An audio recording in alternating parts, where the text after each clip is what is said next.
తరగతి నుంచి మీరు 3, 4, 5 తరగతులని వెనక్కి తీసుకొని వస్తామని, మళ్ళీ 1, 2 తరగతులను కూడా అక్కడికే తీసుకొని వచ్చి ఒకే ప్రెమిసెస్లో ఈ 2 వ్యవస్థల్ని మీరు కంటిన్యూ చేసి ఆ రెండింటికి కూడా ఒకే హెడ్ మాస్టర్, ఏదైతే హై స్కూల్ హెడ్ మాస్టర్ ఉన్నాడో ఈ రెండింటిని కూడా అతను మాత్రమే చూసుకోవాలా, అతను ఒక్కడే హెచ్ఎం అని చెప్పి మీరు చెప్తున్నటువంటి విధానం వ్యవస్థని ఏం చేయాలనుకుంటా ఉన్నారు?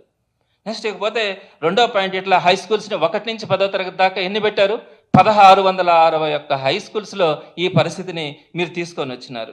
ఇది ఎక్కడైనా కూడా వెనక్కి తీసుకొని వస్తామని చెప్పకపోగా మళ్ళా 1, 2 తరగతులను అక్కడ కలపడం అన్నది ఇది అత్యంతమైన దౌర్భాగ్యమైనటువంటి విషయం. ఇకపోతే జగన్మోహన్ రెడ్డి గారు 117 జీవో ద్వారా హై స్కూల్ ప్లస్ వ్యవస్థని ఇంటర్మీడియట్ దాకా గ్రామీణ విద్యార్థులందరికీ కూడా అందుబాటులో ఉండాలని హై స్కూల్ ప్లస్ వ్యవస్థను తీసుకొని వస్తే మీరు హై స్కూల్ ప్లస్లను రద్దు చేస్తామని చెప్పారు. చెప్పినప్పుడు వైఎస్ఆర్సీపీ తరఫున మేము కౌన్సిల్లో కూడా పోరాడ్డాం. ఆ పోరాటం చేస్తే మీరు ఈరోజు అందులో 292 హై స్కూల్ ప్లస్లను మాత్రమే కొనసాగిస్తాము, ఇంకొక 210 హై స్కూల్స్ను రద్దు చేస్తున్నాము, హై స్కూల్ ప్లస్ని రద్దు చేస్తున్నామని చెప్పారు. పోనీ 292 హై స్కూల్ ప్లస్ని పూర్తిగా కొనసాగిస్తారా అంటే దాంట్లో ఒక క్వశ్చన్ మార్క్ పెట్టారు. తాత్కాలికంగా మాత్రమే వీటిని కొనసాగిస్తామని. అసలు ఏంటి మీ ఆలోచన ఏంటి? అప్పర్ ప్రైమరీ స్కూల్స్ని చూస్తే ఆ విధంగా చేస్తున్నారు, ఈ హై స్కూల్ ప్లస్లను చూస్తే తాత్కాలికంగా కొనసాగిస్తామంటే ఎవరు చేస్తారు పిల్లకాయలు? మీరు ఎప్పుడు తీసేస్తారో తెలియకపోతే ఈరోజు అక్కడ 292 హై స్కూల్ ప్లస్ల్లో 1800 మంది పీజీటీలు అవసరం అవుతుంది. ఆ 1800 మంది పీజీటీలని మీరు ఈ రోజుకి అలాట్ చేయకుండా వారందరికీ కూడా పీజీటీలుగా గుర్తించే వారందరికీ కూడా అవకాశం ఇవ్వకుండా మేము తాత్కాలికంగా కొనసాగిస్తామని చెప్తే అక్కడ ఎవరు ఇంటర్మీడియట్ చేరతారు? ఎవరు ధైర్యంగా ముందుకు వచ్చి చేరగలరు? అంటే ఏం చేయాలనుకుంటా ఉన్నారు? హై స్కూల్ ప్లస్ వ్యవస్థ ఉంటే మీకు జగన్మోహన్ రెడ్డి గారు తీసుకొచ్చారని జగన్మోహన్ రెడ్డి గారి మీద ఉన్నటువంటి కోపాన్ని ఆ హై స్కూల్ ప్లస్ల మీద కూడా చూపించి దాన్ని కూడా నిర్వీర్యం చేయడానికి మీరు చేస్తున్నటువంటి ప్రయత్నం చూస్తే ఈరోజు చాలామంది బాధపడుతూ ఉన్నారు. ఇంకొక ప్రధానమైనటువంటి ఇష్యూ కూడా నేను మీ దృష్టికి తీసుకొని వస్తా ఉన్నాను. డిఎస్సి ఏం చెప్పినారు? 16,347 పోస్టులకి మేము డిఎస్సి వేస్తామన్నారు. మరి ఈరోజు మీరు ఇచ్చినటువంటి జీవో ఎంఎస్ నెంబర్ 19/2021లో మీరేమని మెన్షన్ చేస్తున్నారు? 13,192 మాత్రమే వ్యాకెన్సీస్ ఉన్నాయన్నారు. అంటే ఆ గ్యాప్ని మీరు ఫిల్ చేయబోతా ఉన్నారా లేదా? సో డిఎస్సి నోటిఫికేషన్ ఇచ్చి వారందరికీ కూడా ఒక ఆశ పెట్టి ఈరోజు మీరు 13,192 పోస్టులు మాత్రమే వ్యాకెన్సీస్ ఉన్నాయంటే మీరు రేపు అన్ని పోస్టులే ఫిల్ చేయబోతా ఉన్నారా? సుమారుగా 4 లక్షలకు పైగా డిఎస్సి కోసం ఈరోజు ప్రిపేర్ అవుతా ఉన్నారే, వారందరినీ కూడా మళ్ళీ ఈరోజు ఈ అస్తవ్యస్తమైనటువంటి వ్యవస్థల ద్వారా మీరు గందరగోళం చేసి పోస్టులన్నీ కూడా ఇవన్నీ కూడా తగ్గిపోవడం వల్ల ఈరోజు మీరు డిఎస్సిని కూడా ప్రమాదంలోకి తీసుకెళ్లే పరిస్థితి ఏర్పడతా ఉంది. ఇంకొక పాయింట్ కూడా 4,706 మంది స్కూల్ అసిస్టెంట్లని ప్రైమరీ స్కూల్స్కి హెచ్ఎంలుగా మీరు పంపిస్తామంటున్నారు. అసలు మీకు కొంచెమన్నా నాలెడ్జ్ ఉందా అని అడుగుతా ఉన్నాను.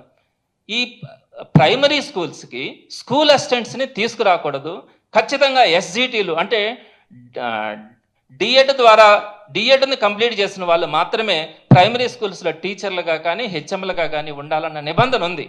మరి ఈరోజు మీరు స్కూల్ అసిస్టెంట్స్ బీఈడీ చేసినటువంటి స్కూల్ అసిస్టెంట్స్ని మీరు తీసుకొని వచ్చి ప్రైమరీ స్కూల్స్కి హెచ్ఎంలుగా పెడితే ఇక్కడ 2 రకాలైనటువంటి నష్టాలు.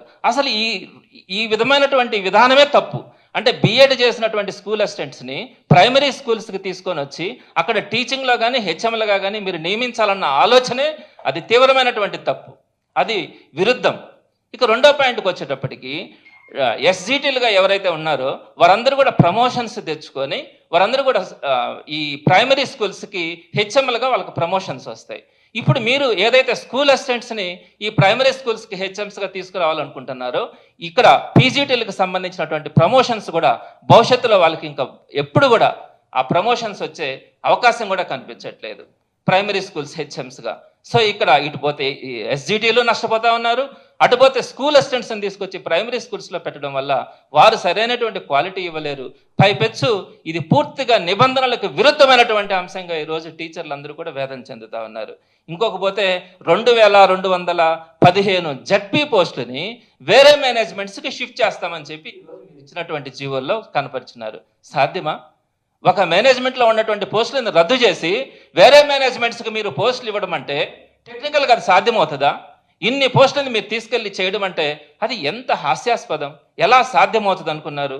ఇంకొక పాయింట్ కూడా 2,754 క్లస్టర్ లెవెల్ అకాడమిక్ టీచర్స్ని మీరు క్రియేట్ చేస్తా ఉన్నామని చెప్పినారు. అంటే వారందరినీ కూడా ఎక్కడైనా ఎవరైనా లాంగ్ ఆబ్సెంటీస్ పెడితే ఈ టీచర్స్ని అక్కడికి పంపించుకోవడానికి ఈ 2,754 మందిని కొంచెం హోల్డ్ చేస్తామని చెప్తా ఉన్నారు.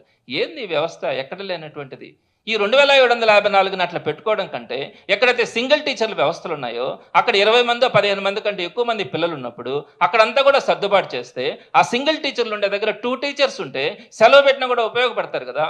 అలా కాకుండా వీళ్ళందరినీ కూడా అక్కడ సెలవు పెట్టినారు, ఈరోజు ఈ స్కూల్కి పో, రేపు ఎక్కడ సెలవు పెట్టినారు ఆ స్కూల్కి వెళ్ళు అని చెప్తే ఒక్కొక్క రోజు ఒక్కొక్క స్కూల్కి పోవడం టీచర్కి సాధ్యమా? ఒక్కొక్క రోజు ఒక్కొక్క స్కూల్కి పోయినప్పుడు ఆ పిల్లలకు తగ్గట్టుగా టీచింగ్ చేయడం అన్నది ఎక్కడైనా సాధ్యమా? ఒక్కొక్క ఊర్లో ఒక్కొక్క మండలంలో వీరందరూ కూడా టీచర్స్ అందరినీ కూడా మీరు తిప్పడానికి ఈ 2754 క్లస్టర్ లెవెల్ అకాడమిక్ టీచర్స్ని మీరు ఉపయోగించుకొని వారందరినీ కూడా ఒక్కొక్క రోజు ఒక్కొక్క దగ్గరికి పంపిస్తూ ఉంటామని చెప్తే ఇది ఎక్కడైనా కూడా టీచింగ్లో సాధ్యం కాదు.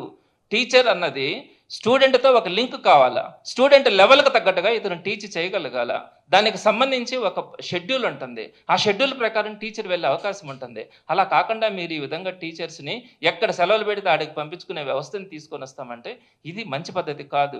ఇందులో స్కూల్ అసిస్టెంట్స్ ఉన్నారు, ఎస్జిటీలు కూడా ఉన్నారు. ఈ వ్యవస్థ సరైనది కాదు, ఇది చాలా ప్రమాదకరమైనటువంటి వ్యవస్థ అని కూడా తెలియజేస్తా ఉన్నాం. నెక్స్ట్ ఇంకొక పాయింట్ ఏం చెప్పినారు, జగన్మోహన్ రెడ్డి గారు ఇంగ్లీష్ మీడియం మాత్రమే తీసుకొచ్చినారు, తెలుగు మీడియం లేదు, మేము తెలుగుదేశం రాగానే తెలుగు మీడియాన్ని కూడా తీసుకొని వస్తామని చెప్పినారు. ఈరోజు ఆ ఊసే ఎందుకు లేదయ్యా మీకు?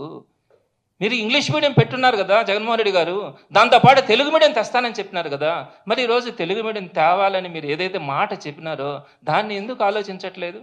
అదేవిధంగా మీరు చెప్తా ఉన్నారు ప్రైవేట్ స్కూల్స్కి వెళ్ళిపోయినారు జగన్మోహన్ రెడ్డి గారి టైంలో, మేము తీసుకొచ్చిన వ్యవస్థ వల్ల గవర్నమెంట్ వ్యవస్థను నిలబెడతామంటున్నారు. నేను అడుగుతా ఉన్నాను, గవర్నమెంట్ స్కూల్స్ నుంచి ప్రైవేట్ స్కూల్స్కి వైఎస్ఆర్సీపీ గవర్నమెంట్లు ఎందుకు పోతారు? ఎక్కడన్నా అవసరం ఉందా? నాడు నేడు ద్వారా ఎంత అద్భుతంగా డెవలప్ చేస్తాం, చక్కగా ఫ్యాన్స్ వేసినాం, లైట్స్ వేసినాం, ఫర్నిచర్ ఇచ్చినాం, మంచి టాయిలెట్స్ ఏర్పాటు చేసినాం, గ్రీన్ బోర్డ్స్ ఏర్పాటు చేసినాం, డిజిటల్ బోర్డ్స్ ఇచ్చినాం, 1,70,000 రూపాయలు ఒక్కొక్క బోర్డు, స్మార్ట్ టీవీలు ఏర్పాటు చేసినాం, చక్కగా టాయిలెట్స్ కానీ వారందరికీ కూడా ఆర్ఓ సిస్టమ్స్ ద్వారా మంచినీళ్ళు ఇవ్వడం కానీ ఇంత మంచి వ్యవస్థను తీసుకొని వచ్చినాం. అలానే విద్యా కానుక ద్వారా వాళ్ళకి మంచి యూనిఫామ్ ఇచ్చాం, షూస్ ఇచ్చాం, టెక్స్ట్ బుక్స్ ఇచ్చాం, నోట్ బుక్స్ ఇచ్చాం, వర్క్ బుక్స్ ఇచ్చాం, డిక్షనరీలు ఇచ్చాం, టై ఇచ్చాం. ఇవన్నీ కూడా వారందరికీ కూడా ప్రొవైడ్ చేసిన దానికి వారందరూ కూడా గవర్నమెంట్ స్కూల్స్లో మానేస్తారా? నెక్స్ట్ అలానే మీరు ఇంకా పిల్లలందరికీ కూడా ఇంగ్లీష్ మీడియం విద్య, నెక్స్ట్ మిడ్ డే మీల్స్. మీ టైంలో 2014-19లో పిల్లకాయలు ఏ రోజు ఏం అన్నం తింటారో ఏం కూర తింటారో కూడా తెలియని పరిస్థితుల్లో జగన్మోహన్ రెడ్డి గారు చక్కగా ఒక మెనూ ఇచ్చి వారికి మంచి ఆహారం పెట్టినారే, అందుకు మానేస్తారా గవర్నమెంట్ స్కూల్స్లో? నెక్స్ట్ వారందరినీ కూడా ఇంగ్లీష్ మీడియంలో చదివించాలి, సిబిఎస్ఈలో చదివించాలి, ఐబీ సిలబస్ చేయించాలా, టోఫెల్ శిక్షణ ఇప్పించాలా అని తప్పన పడ్డారే, అందుకు మానేస్తారా ఇంగ్లీష్ మీడియం గవర్నమెంట్ స్కూల్స్లో పిల్లలు చేరడాన్ని? ఏ విధంగా మీరు చెప్తా ఉన్నారు? పిల్లలందరూ కూడా చక్కగా చదివించుకోవాలా, ఎక్కడ కూడా వారందరూ కూడా పనులకు పోకూడదని అమ్మఒడి అని 15,000 రూపాయల లెక్కన జగన్మోహన్ రెడ్డి గారు ఇచ్చినారే. అదేవిధంగా ఎంత ఫీజు ఉంటే అంత ఫీజుని ఫీజు రియంబర్స్మెంట్ ద్వారా చెల్లించాడే. అదేవిధంగా పిల్లలు చదువుకుంటా ఉండేటప్పుడు వారందరికీ కూడా మెస్ ఛార్జీల కింద వసతి దీవెన ఇచ్చినాడే. వీటికి మానేస్తారా గవర్నమెంట్ స్కూల్స్లో నుంచి పిల్లలు? ఒకవేళ గవర్నమెంట్ స్కూల్స్లో కనుక పిల్లలు ఎవరన్నా మానేసి ప్రైవేట్ స్కూల్స్కి కనుక గత ప్రభుత్వంలో వెళ్ళుంటే, ఇన్ని ఫెసిలిటీస్ ఇచ్చినా కూడా ఒకవేళ ఎవరన్నా వెళ్ళుంటే ఎందుకు వెళ్ళారో తెలుసా? ప్రతి సామాన్యుడి యొక్క ఆర్థిక ప్రమాణాలు పెరిగినాయి. ప్రతి ఒక్కరికి కూడా జగన్మోహన్ రెడ్డి గారి వల్ల మనీ రొటేషన్ వల్ల చక్కగా వారు అమ్మఒడి కానీ, ఫీజు రియంబర్స్మెంట్ కానీ, ఆసరా కానీ, చేయూత కానీ, ఇలా ప్రతి కార్యక్రమం ద్వారా వారు బెనిఫిట్స్ ఎక్కువ పొందుతూ ఉన్నప్పుడు ప్రైవేట్ స్కూల్స్కి చేర్చుకునే స్తోమత వాళ్ళలో పెరుగుండి ఏదైనా కొంతమంది వెళ్ళుండొచ్చేమో. ఇన్ని రీఫార్మ్స్ వచ్చిన తర్వాత భారతదేశంలోనే కాదు ప్రపంచంలో కూడా ఏ గవర్నమెంట్ స్కూల్స్లో కూడా లేనటువంటి వ్యవస్థని మనం ఆంధ్ర రాష్ట్రంలో తీసుకొచ్చిన తర్వాత, ఇన్ని మార్పులు చేసిన తర్వాత మీరు ప్రైవేట్కి వెళ్ళిపోయినారు పిల్లలని చెప్పడానికి మీ నోరు ఎలా వచ్చింది? ఏ విధంగా మాట్లాడుతూ ఉన్నారు? ఈరోజు మీరు గవర్నమెంట్ స్కూల్స్కి కనుక వెళ్తే గతంలో మీ ప్రభుత్వంలో ఏ విధంగా ఉన్నాయి, ఎప్పుడు పెచ్చులు కింద పడతాయో తెలియదు, కింద ఉన్నటువంటి ఫ్లోరింగ్ పెచ్చులు లేక ఇసుక పైకి వచ్చి పిల్లలు ఆ ఇసుకతో ఆడుకునే పరిస్థితుల్లో ఈరోజు చాలా చక్కగా పిల్లలు కనపడతా ఉన్నారు. ఇవన్నీ కనిపించట్లేదా? వీటి వల్ల ఇంత రీఫార్మ్స్ తెచ్చిన దానివల్ల ప్రైవేట్ స్కూల్స్లోకి వెళ్ళిపోయినారు. మేము ఈ విధంగా వెళ్ళిపోవడానికి కారణం ఆ జీవో నెంబర్ 117, ఆ జీవో నెంబర్ 117 రద్దు చేస్తున్నామని చెప్పి మీరు తీసుకొచ్చినటువంటి ఈ 9 బడుల వ్యవస్థ ఈ రోజు విధ్వంసాన్ని సృష్టించబోతా ఉంది. ఫౌండేషన్ స్కూల్స్లో ఉన్నటువంటి 5,000 స్కూల్స్ కూడా అన్ని నాశనం కాబోతా ఉన్నాయి. Basic primary schools 20,000 basic primary schools అన్ని కూడా పాడు కాబోతా ఉన్నాయి. అప్పర్ ప్రైమరీ స్కూల్స్లో మీరు 10 మందికి ఒకే స్కూల్ టీచర్ని పెట్టినందువల్ల ఆ అప్పర్ ప్రైమరీ స్కూల్స్ నాశనం కాబోతా ఉన్నాయి. కనీసం ఈ రోజుకి కూడా మీరు పీజీటీలుగా నియమించిన దానివల్ల హై స్కూల్ ప్లస్ వ్యవస్థ కూడా నాశనం కాబోతా ఉంది. ఈ విధంగా ప్రతి వ్యవస్థలో కూడా మీరు ఈ కొత్త జీవోలు తీసుకొచ్చిన దానివల్ల తీవ్రమైనటువంటి నష్టం రాబోతా ఉంది. ఎన్ని విధ్వంసాలండి మీరు తీసుకొచ్చింది? సుమారుగా 1000 CBSE స్కూల్స్ని జగన్మోహన్ రెడ్డి గారు తీసుకొని వస్తే వాటన్నిటినీ రద్దు చేస్తున్నామని చెప్పి సింగిల్ డే మీరు ఒక స్టేట్మెంట్ ఇచ్చి రద్దు చేసినారు. అదేవిధంగా IB సిలబస్ రద్దు అన్నారు. టోఫెల్ శిక్షణను రద్దు చేస్తా ఉన్నాం అని చెప్పినారు. ఇంకా ట్యాబ్స్ ఇస్తా ఉన్నారు, ఆ ట్యాబ్స్ను రద్దు చేస్తా ఉన్నాం అని చెప్పినారు. హై స్కూల్ ప్లస్లను రద్దు చేస్తా ఉన్నామన్నారు. డిజిటల్ బోర్డ్స్ మెయింటెనెన్స్ ఈ రోజు లేక అన్నింటినీ మూలబడేసినారు. RO సిస్టమ్స్ తాగేదానికి మంచినీళ్ళు కూడా ఈ రోజు మెయింటెనెన్స్ లేక ఆ RO సిస్టమ్స్ అన్నింటినీ కూడా మూలబడేసినారు. బాత్రూమ్స్కి మెయింటెనెన్స్ లేదు. అంతకుముందు చక్కగా ప్రతిరోజు కూడా బాత్రూమ్స్ క్లీన్ చేయడం కానీ ఆ ఫొటోస్ని అప్లోడ్ చేయడం కానీ సిస్టమ్ ఉండేది. ఈరోజు బాత్రూమ్ మెయింటెనెన్స్ లేదు. ఫీజు రియంబర్స్మెంట్ చూస్తే మీరు ఈరోజు సుమారుగా 6 ఇన్స్టాల్మెంట్స్ని మీరు పే చేయని దానివల్ల పిల్లలు సుమారుగా 6 లక్షల మంది పిల్లలు రోడ్డు మీదకు పడిపోయినారు. అదేవిధంగా వసతి దీవెన ఈ రోజుకి ₹1 కూడా మీరు శాంక్షన్ చేయాల. జగన్మోహన్ రెడ్డి గారి టైంలో ఎవ్రీ ఇయర్ ఏప్రిల్ నెలలో 1000 crores వసతి దీవెన కింద ఇచ్చినటువంటి పరిస్థితిని మనం చూస్తున్నాం. ఈరోజు వసతి దీవెన లేదు.